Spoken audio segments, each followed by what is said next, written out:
Hello dear student, welcome again the video series of the Advanced Database Management System. In our previous video, we discussed about the PLSQL control block structure. In this point, we discuss if condition, loop, while loop, for loop, jump condition.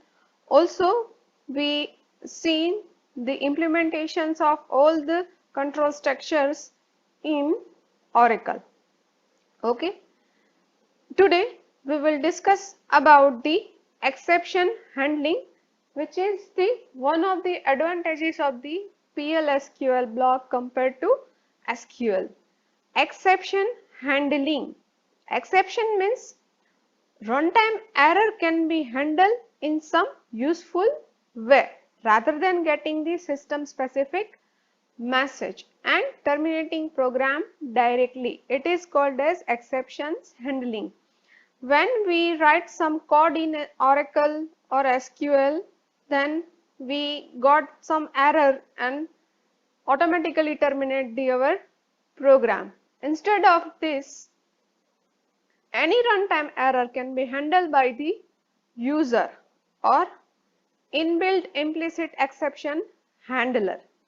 Okay, this error may involve the operations like divide by zero, access to unauthorized data. Any kind of operations are handled through the exception handler.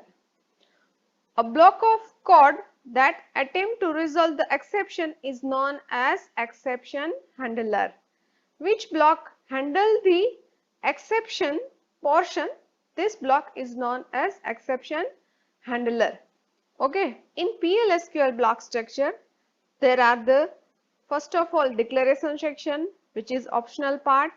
After begin, which is mandatory part. After begin, we have a exception section, and exception section is also a optional part. Still, we not used any exception handling in our program.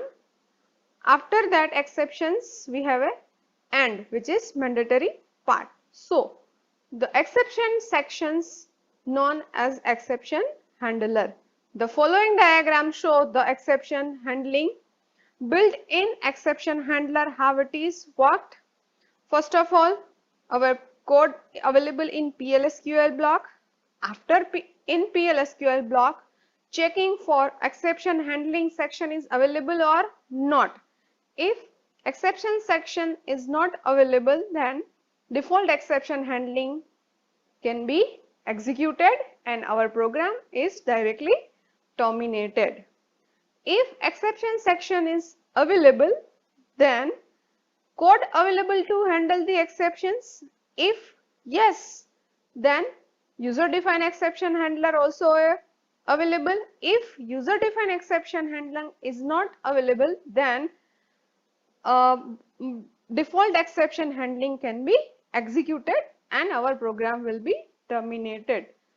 This is the exception and handler how work in PLSQL block. Clear?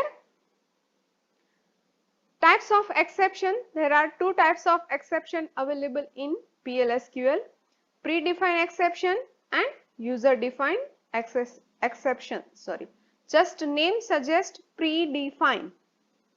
That means in PLSQL, various runtime error are associated with different exceptions. This type of exception are known as system exceptions.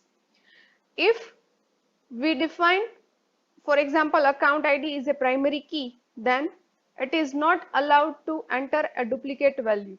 So, if we enter the duplicate value, then it gives the error like here primary key do not allow a duplicate value. At that time, predefined exception is executed. Second is user defined exception. That means user can also define their own exception, is known as user defined exceptions. Two types of exceptions is available in PLSQL: predefined and user defined. The syntax of exceptions: after begin sections, we write the exceptions keyword exception, when, exception name, then code to be handle the exceptions. Clear? These are the syntax of how to write a exceptions in our PLSQL block. In predefined exception or system exceptions can be further divided into two parts, named exception and numbered exceptions. That means predefined exceptions also are divided into two parts, named exception and numbered exceptions. First of all, show the named exceptions. Particular name given to some common system exception is known as named exceptions. That means some type of particular error given some particular name. This kind of exception is known as named exceptions. Oracle defined a 15 to 20 named exception. Some of the named exception are listed here. We will see this.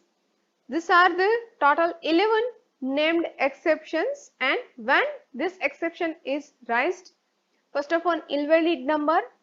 When this exception is raised to number, function failed to convert string to number. No data found. Select into statement could not find the data, then no data found exception is executed. Third one, zero divide. If a program in our PLSQL block there is a zero divide, then divide by zero error occurred. Too many rows. Select into statement found more than one record. Login denied. Invalid user ID and password found during the login. Not logged in. Without login statement tried to execute.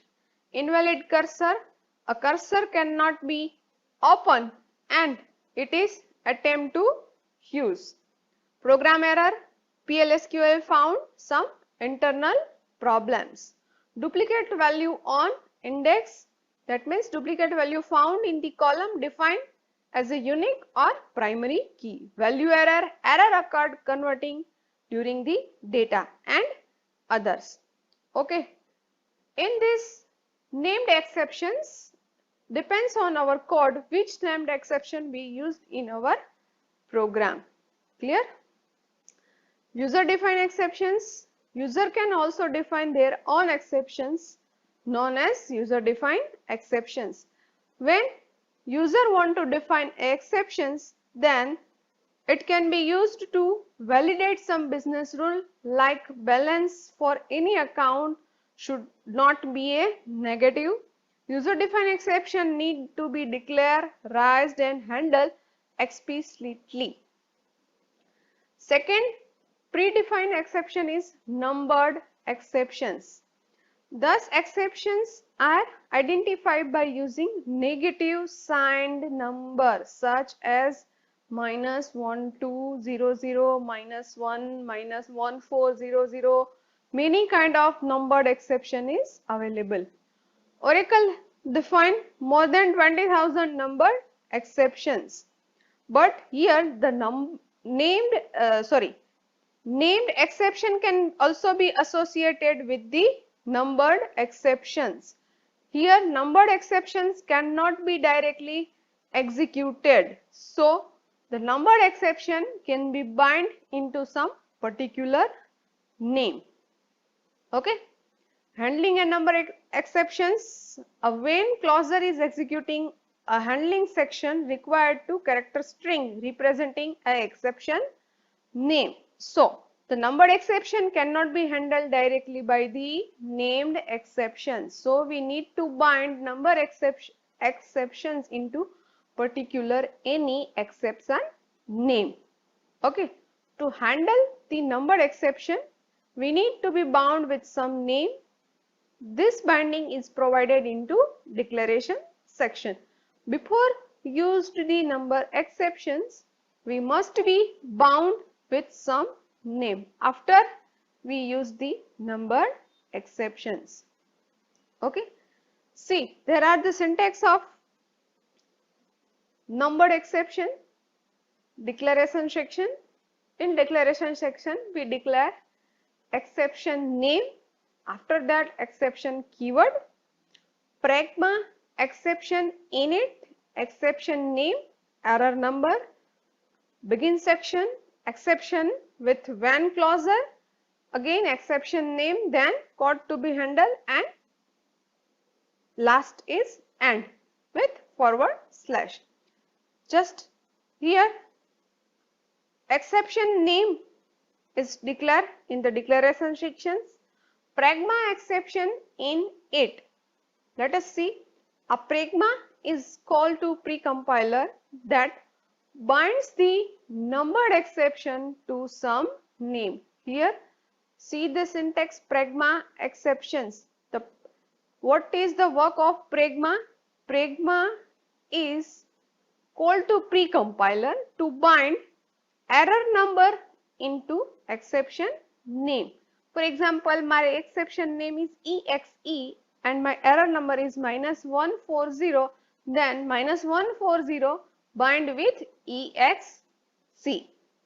Okay, a function exception in it takes the two parameter, one is exception name and number of the exception to be handled. Once binding is provided, then exceptions can be handled in exception handling section with the when clauser. But numbered exception we must be bind with the particular exception name. Clear? User defined exceptions. User defined exceptions means user can also be created its own exception with the some business rule that like balance should not be a negative. For that, the syntax of declare a user defined exception is declaration section, after that declaration of exception, begin section, in begin sections we put condition when our exception is rise. That means if condition then rise exceptions, and after and exceptions part when, and then code to be handle the exception, and last with the and. Clear? So in this video we discuss about the exception handling. There are two types of exception handling in PLSQL block, predefined and user defined. Again predefined divided into two parts, named and numbered. Named exception directly handle, numbered exceptions handle with pragma exception in it, it cannot be directly used, and user defined exceptions put some business rule, so we need to put a if conditions for the user defined exceptions. Clear? Next video we will discuss about the cursors and types of the cursors, how it is works, and also we make a implementations of the our exception handling in Oracle. If you having still doubt, make comment, I will try to solve it. Thank you all of you for watching this video.